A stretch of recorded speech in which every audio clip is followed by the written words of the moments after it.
guys, welcome to the exciting episode of the Stash Report from the Stash Project. Today is the 15th of April, 2016, and boy, do we have a show for you today. We've got quite a bit of rumor and innuendo regarding the third quarter Revell releases. Actually, none of it's rumor, it was all fact, but clears up a little bit of the picture in regards to...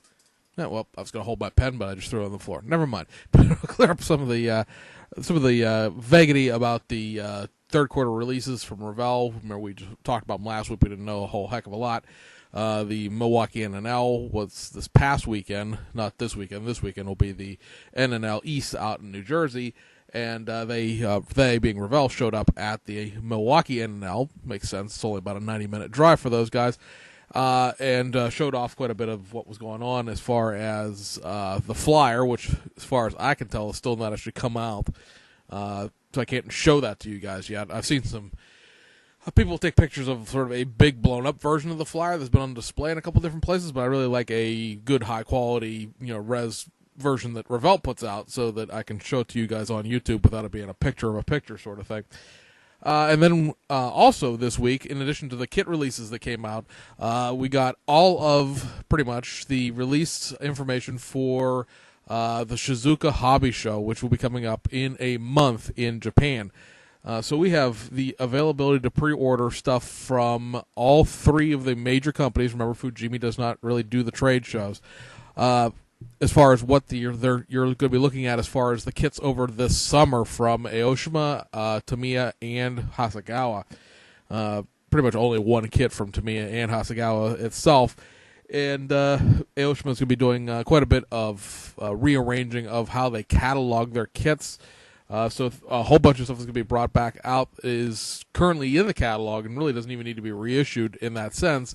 To put it into this new category, so everything will be a little more compact as far as ordering. Because right now, if you don't pay attention to your Aoshima things, Aoshima's got kits through like 10 or maybe even 12 different series, and they're going to compact it down into, say, two main things for their automotive regular stuff. The supercars themselves, the Lamborghini stuff, will continue to be in their own series, and then they'll have maybe a series or two for their specific movie, anime genre stuff, like the initial D kits, obviously.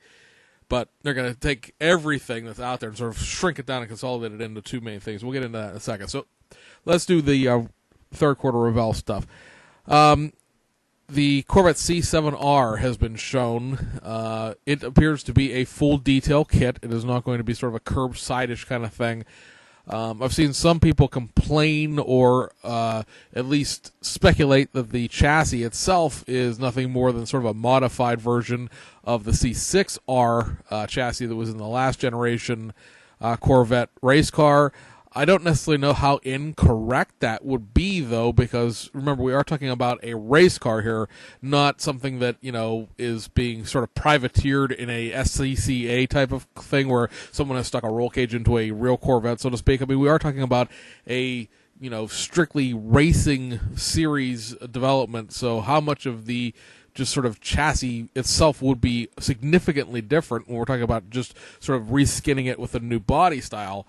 There have been, for example, many developments of NASCAR, obviously, over the years through, what would be the NASCAR that I was really familiar with growing up in the 90s prior to Dale Earnhardt's passing, and now, of course, the Gen 6 cars and the cars of tomorrow. And there have been, many developments through those things, but within a span of, say, the beginning of this Generation 6 cars and where we are now, is there really that much difference?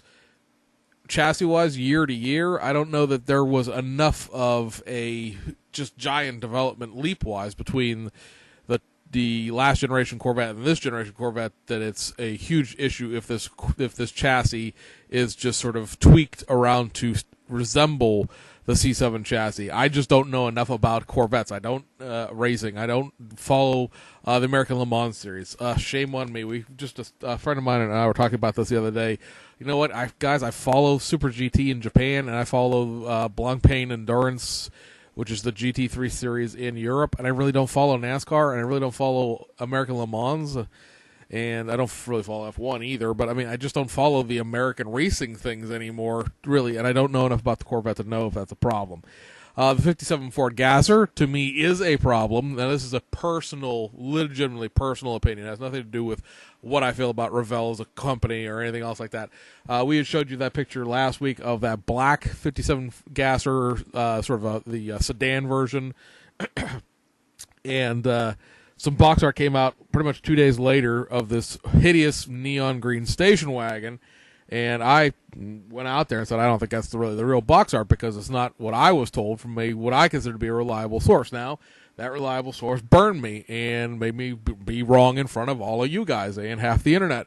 So what the 57 Ford Gasser is going to be, if you have not seen pictures of it already, is going to be a Gasser version of the Del Rio Ranch station wagon. I don't argue with a vendor friend of mine who I was talking to that the kit will sell well because people really seem to like that station wagon in general, and it is going to be a 2-in-1. You can build a stock station wagon out of it, and I believe the original 57 Del Rio Ranch wagon sold out, so this will be the first chance you have to get that stock vehicle again with this Gasser thing. But, 57 Ford Gasser wasn't a very big thing at the time anyway, from what I understand from people I know who were alive back then to appreciate the drag racing. And a wagon really is out there, especially in a Gasser format. There were some, junior drags and stuff like that, but Gasser, yeah, the box art is awful. And I know some people were saying online on a forum the other day, not to me, but in general, that the people who complain about Revell all the time can't find anything to do. Now they're complaining about the box art. The box art for 2016, you're going to see it coming with the Hearst kit this month, and the kits are coming out. Really looks awful. The box art was already hinky enough to begin with. It just really doesn't look good when you compare it to stuff like Round 2 or Mobius or anything from Asia, pretty much. But it's even worse looking now. It's like they keep getting somebody in who has even less experience with Photoshop than the last guy did. And I don't mean to bash on a guy. Maybe that's what Revell wants as a corporate entity. But, okay, then it's Revell's fault that it looks like that. But to me, it doesn't look good. And the model itself doesn't look bad. I mean, the guy who built it did a good job. There's no, the wheels are 3 tripod or nothing. But it's not an appealing box art. And it really, compared to that really what to me was a badass car, that black 57 sedan, this station wagon does nothing for me. The fact that it's a fake Gasser in the sense that it's not a representation of a real car, at least not a real car that I can find any kind of evidence of, also off-puts me because it's just, there's so many real things you can make model kits of. Why are you, we're not going to pay to license this, so we're going to make this goofy thing. Stop with that. And then I guess the last thing that was sort of up in the air is the Fast and Furious 70 Dodge Charger. Many people have talked to the people at Revell, and so they claim it will be a new tool. How new it is still remains to be seen. It was pointed out to me by a friend that the diecast that they did of the original Fast and Furious car had the headlights open, or the little doors up on the Charger headlights, and then the kit that they're showing now has the headlight doors down, so at least has a new grille.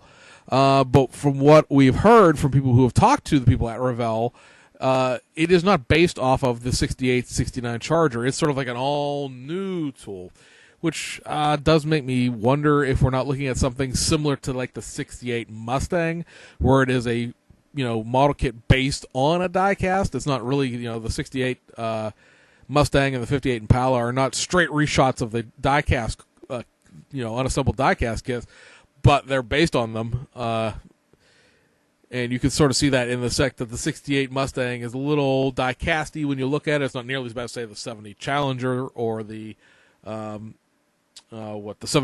the other 71 Hemi Cuda that they did, or the other 70 Cuda, excuse me, that they did. That was those two 125th scale cars. Not the most recent Hemi Cuda, which had its own series of problems, but the die-cast-based one and the die-cast-based 125th scale Dodge Challenger. Both of those, cars were awful. You could just so tell they were die-cast.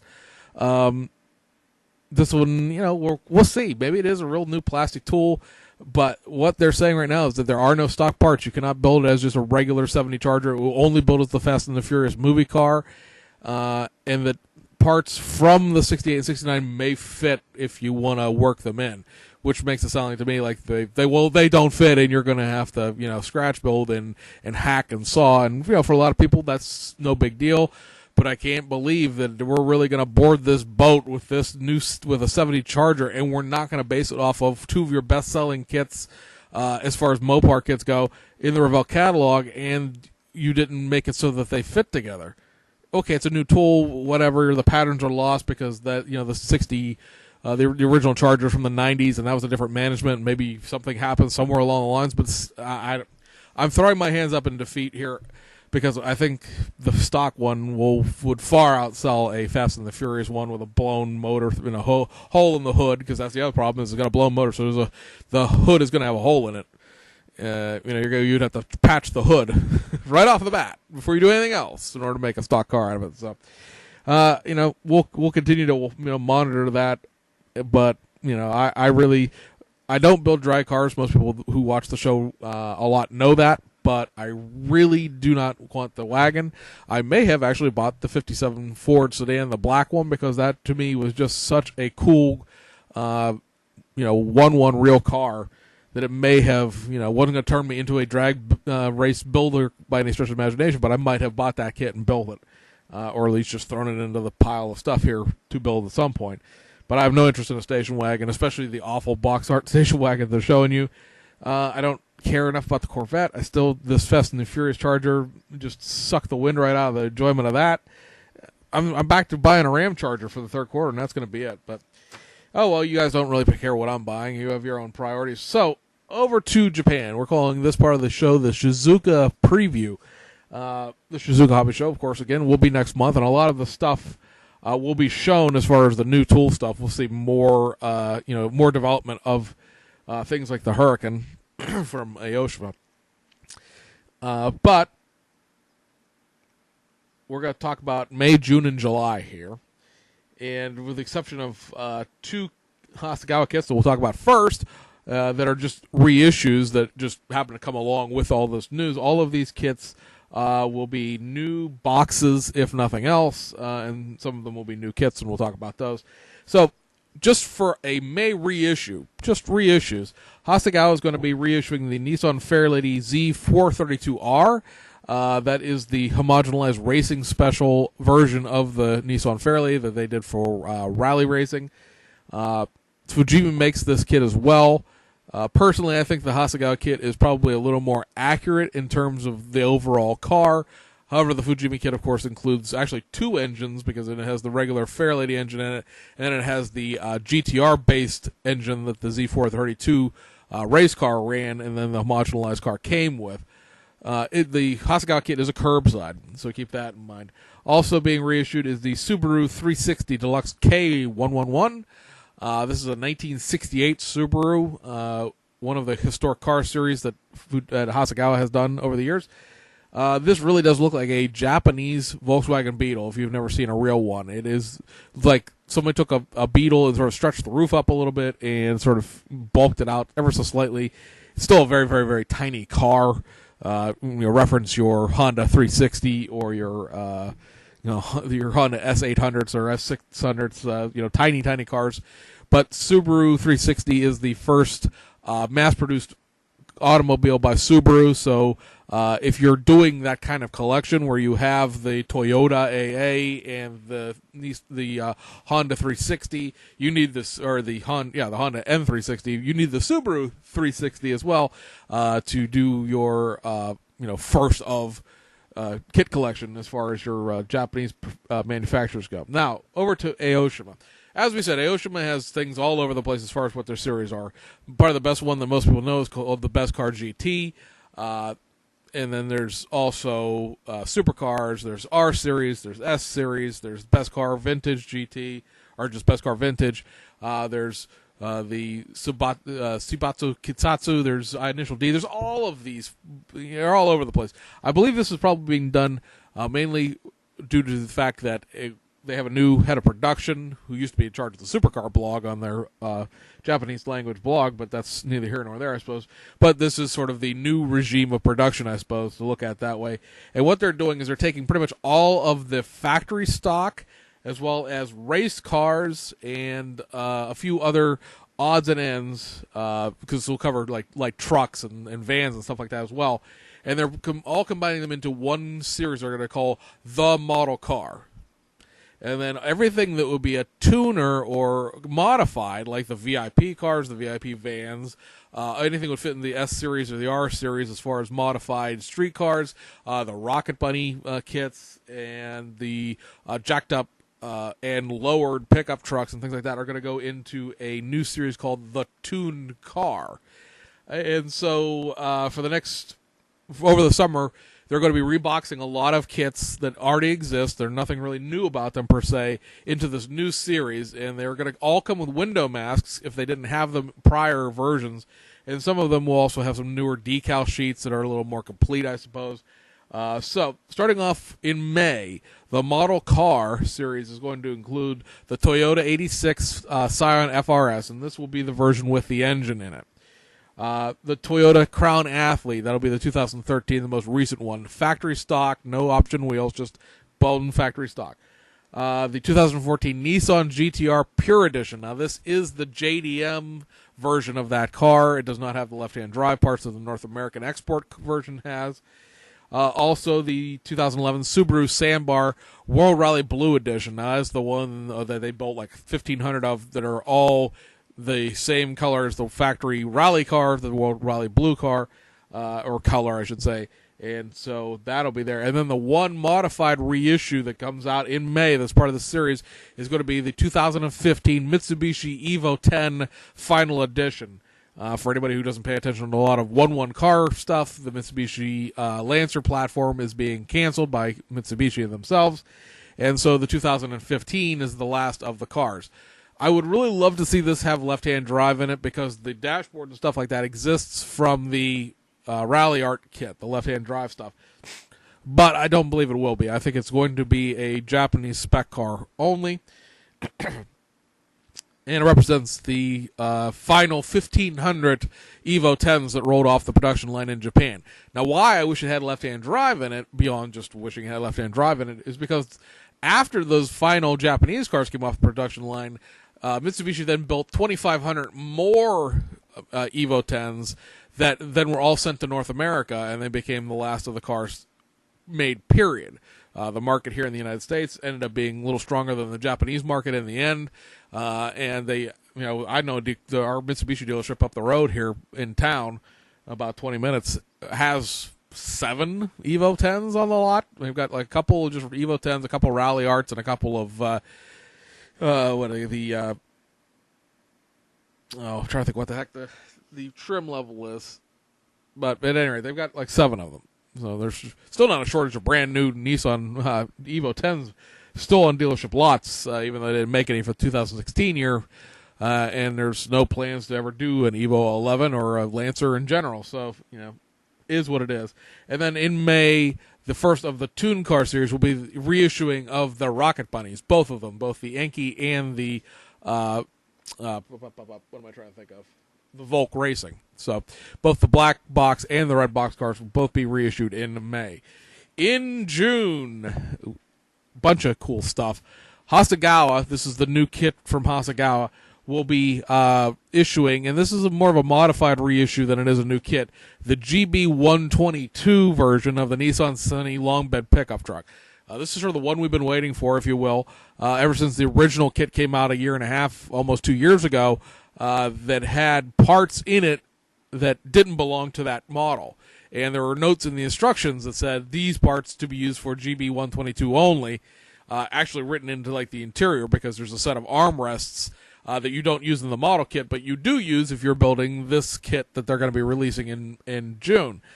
This represents the 1987 Nissan Sunny. This is the last of the production of the Nissan Sunny before it was only made in South Africa up to like 3 weeks ago. And seriously, if you research the Sunny pickup truck, they made them in South Africa really up until, I believe, 2008 when emissions finally killed the thing. They only made them until, I think, another 4 or 5 years in Japan. I'd have to look it up to see the right number, but they only made it into the early 90s in Japan before it got obviously replaced by sort of like the Nissan, what we consider to be the hard body pickup truck here in the United States. And the Sunny platform went on to not be able to support a pickup truck, blah, blah, blah, blah. But this kit has will have a new grille with the square headlights, new mirrors because the mirrors were different. There'll be several pieces that are not technically new because they've actually been in the kit for 2 years now, but they'll finally get used for the first time. So there's some new interior pieces in there, and also a new exhaust system, maybe new wheels as well, I think. As far as the stock wheels go, they'll probably throw the Watanabes that have been in it ever since the first version came out. So this will probably, of course, have the low-down suspension option that it's always had. But this should be, other than special editions, like they figure out a way to put half-naked Catholic schoolgirl Japanese anime on it, maybe they'll figure a way. But this should be the last of the Sunny pickup truck kits. And like I said, ironically, they issued that 120 GB120 early production kit before they released this one, but we've known that this kit has been coming for 2 years now, so finally that one will plot its way out. Tamiya, Ferrari FXXK. We knew it was coming since Nuremberg, since February. We've been waiting and waiting and waiting, and finally, it's finally come up for pre-order here. Actually on Monday. So if you want to get any of the stuff I'm talking about right now, it's all available for pre-order at HobbyLink Japan and Hobby Search. But the FXXK, along with its photo etch and its carbon fiber, those two things are separate but made by Tamiya. The whole thing comes out to be $56.63 with the current exchange rate for all three, the kit and both accessory pieces. It's a really good price considering the fact that the FXXK, when that kit comes out, we talked about this in Nuremberg, is probably going to punch through the $100 mark here in the United States. Certainly with all of the extra doodads, because the LaFerrari it's based on was $92. So this is going to be, $95, $98, $100, $102. Get it through Japan, save yourself, 50% pretty much. Over at Aoshima in the model car series. A long ago and far away reissue. This is not a new kit, but this kit has not been reissued since 2009. Is the AE86 Truno Sprinter GT Apex Late Edition, which actually is a 1985, with engine. So you will no longer have to buy an initial D series kit to get a Truno with an engine insert. This pretty much looks just like the Levin. I mean, if you'll go search it out, I'd pull it out, but it's literally on the bottom of a shelf, blocked in by some stuff in front of it. But this looks just like the Levin GT Apex Late Edition that also has the engine insert. It has a different set of wheels than the Watanabes that come in the initial D series kit.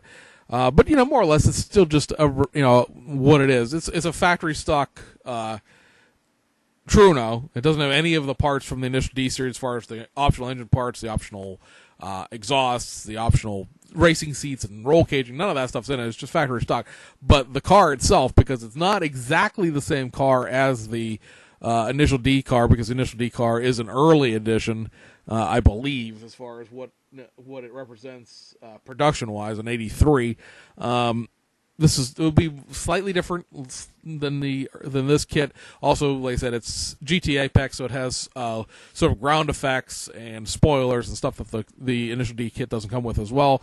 And like I said, it'll be another way to get an engine insert that doesn't involve the initial D kits, because those always seem to sell out, even though they reissue them every couple of months. Straight reissues in the model car. The 2010 Toyota Hiace full-size van, the 96 RX-7 FD3S version 4. Of course, that's the kit that just came out before the end of the year. But like I said, they're packaging it into this new series. And then their version of the V-Spec 2 R34 GTR. In the tuned car series, reissues of the 2010 Hiace Boxy style VIP van and the Rojam 2013 Crown Athlete. Then they're also going to reissue the entire Cebu Kisatsu series, and that's the Nissan Leopards that go in the Machine RS1, RS2, and RS3, the Gullwing Fairlady that's the Machine X, and then the Nissan Safari 4x4 with the tank car, that little fire apparatus type thing from the series as well. And that takes us to July. July in the model car line will be the 82 Nissan Skyline Super Silhouette Super GT race car, the R32 Skyline GTR, The Nissan Cedric 200e GL, that's the most recently tooled Cedric that came out, I want to say 3 or 4 years ago now, but it has, it's the most non-crappy version that they've done. It's got the more updated chassis, it's a brand new tooling as far as the body and the interior and stuff like that go. And then also the Subaru BRZ, much like the 86, it'll be the one that comes with the engine. On the Tune car, we'll have the Toyota Hilux quad cab lift up, so the monster truck with the 4-door cab on it, and the Rasti S13 Sylvia. That's an old favorite there. That gets reissued all the time too. And then the one brand new kit from Aoshima that we've all been waiting for in July, the Lamborghini Huracan, along with its photo etch and detail upset, will be coming out in July. Now, that one is probably the most obvious one that will slide. It really depends on how much work they have into it prior to us finding out about it.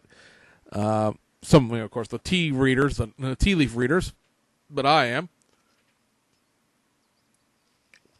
I've known about this kit for a while. Couldn't tell you about it, but we've known about it. So we'll be interested to see how much they have done for it in time for the show in Shizuoka. If they have anything resemble sort of a final round of test shots, or even a middle round of test shots, that would make me feel better about it coming out by July.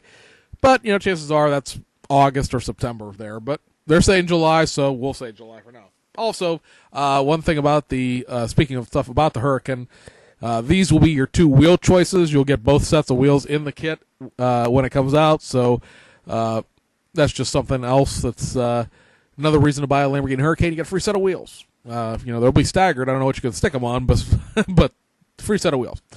And then lastly, I think, here I'm just looking through my sheet, more of my pictures, I should say, that's sort of coming out. So this is sort of release news, so we'll lump it in here.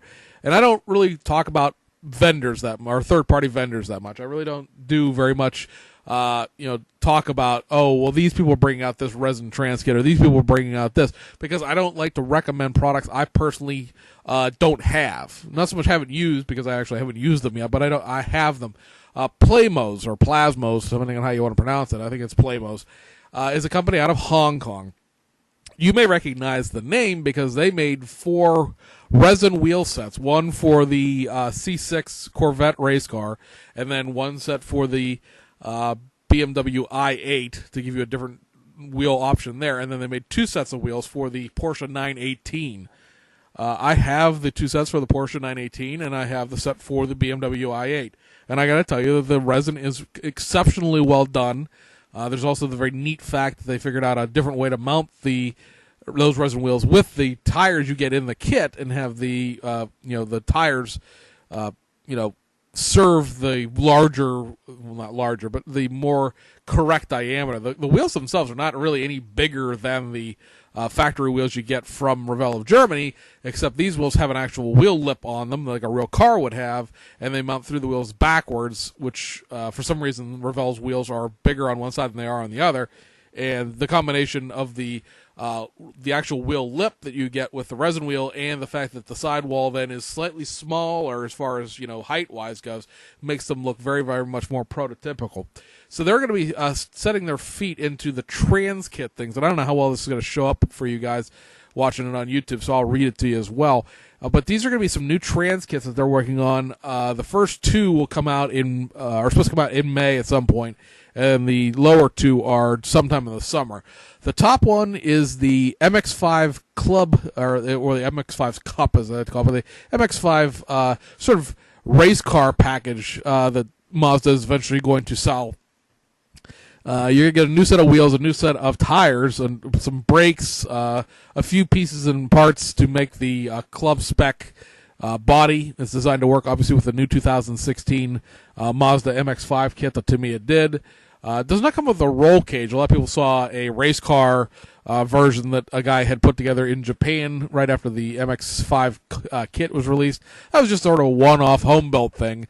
This will convert it, like I said, into that club spec Miata, for lack of better terms. Everybody knows that car's a Miata, although the Miata name isn't used with it anymore.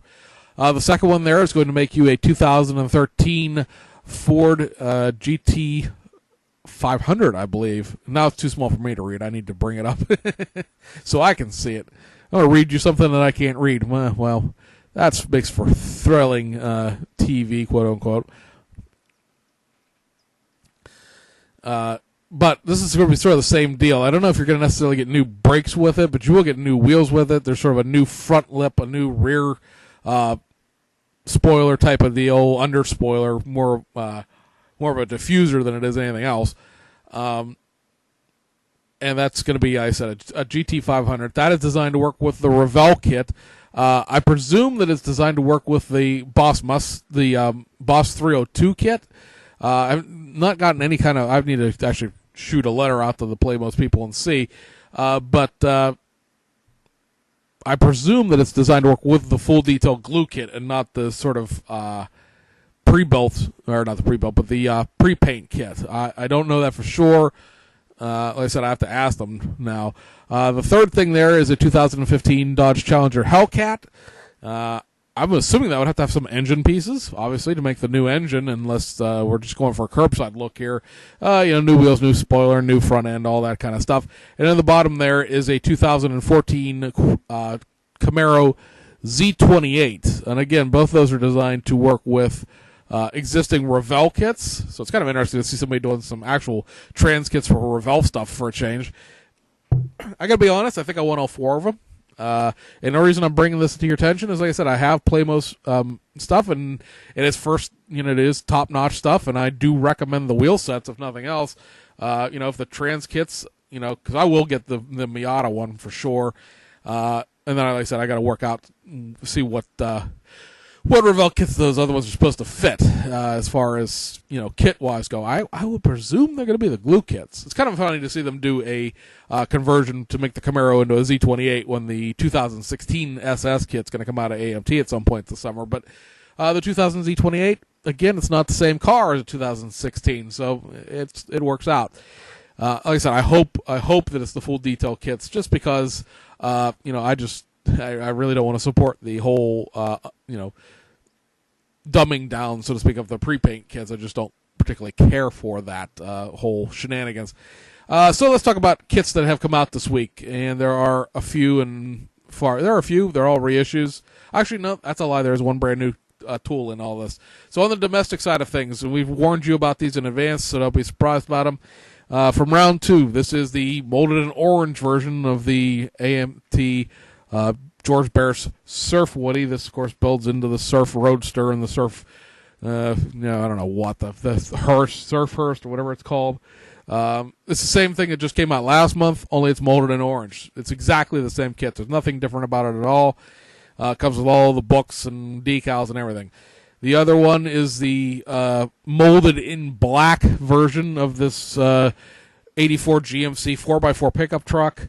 Absolutely nothing new about this kit either from last month's reissue of the original, of the kit itself.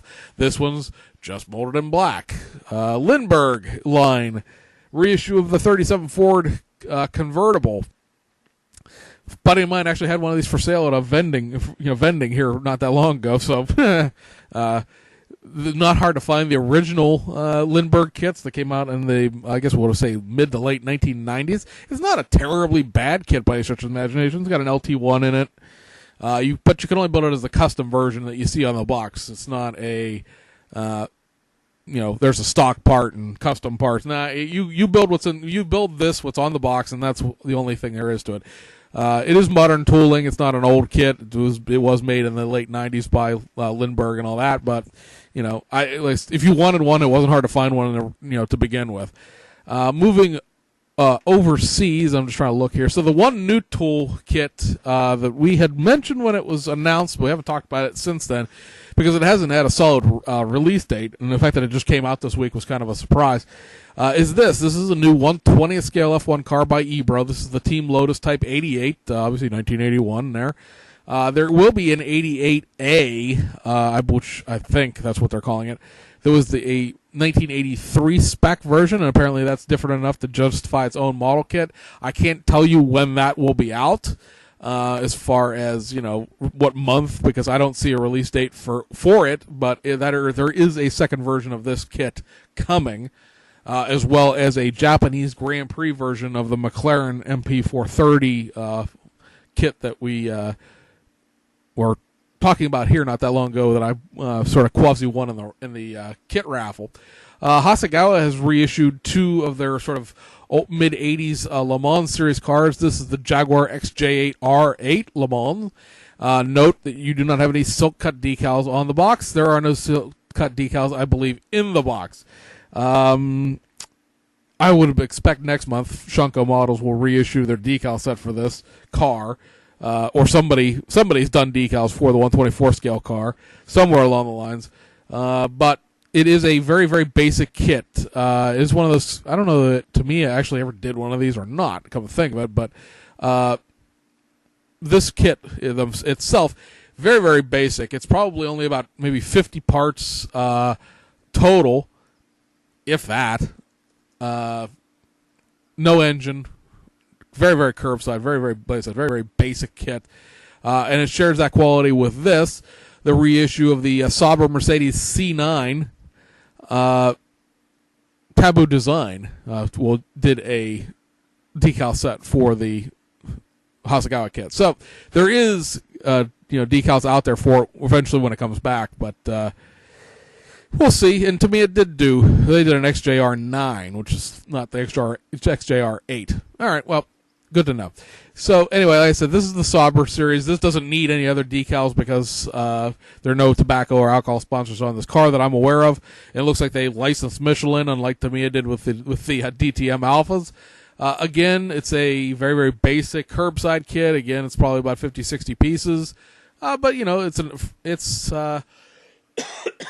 again, one of those sort of kits I don't believe was done by anybody else. Let me do a real quick look in the back here as far as anybody else who might have done a Sauber C9. I know, it's riveting to watch me babble while I search here, but there